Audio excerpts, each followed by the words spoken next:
την Κυριακή.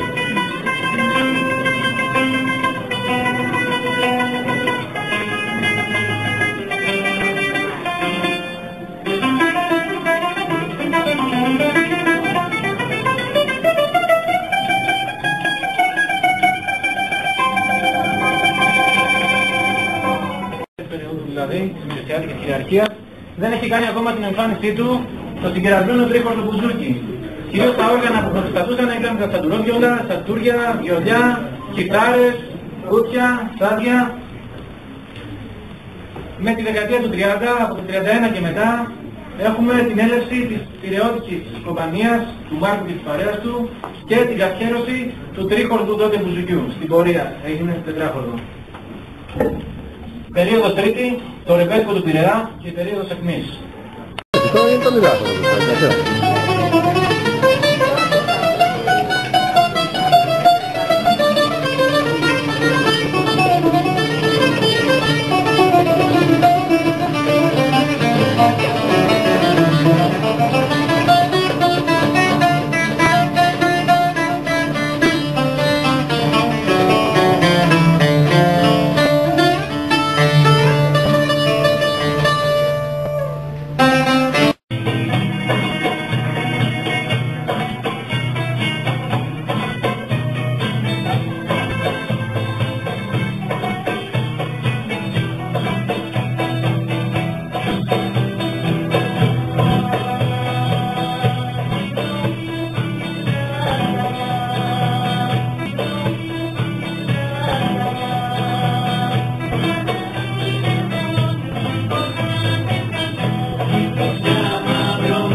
Και οι ανατολίζουσες μελωδίες βρίσκονταν υπό διωγμό με την κατηγορία του ανθεληνισμού.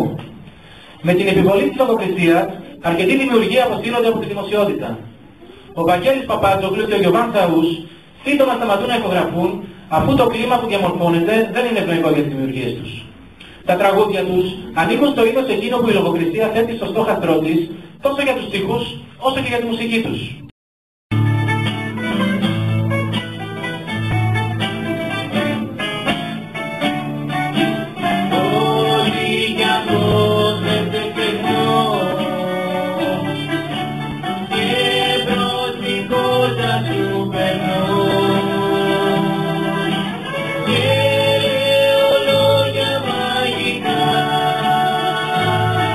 Με το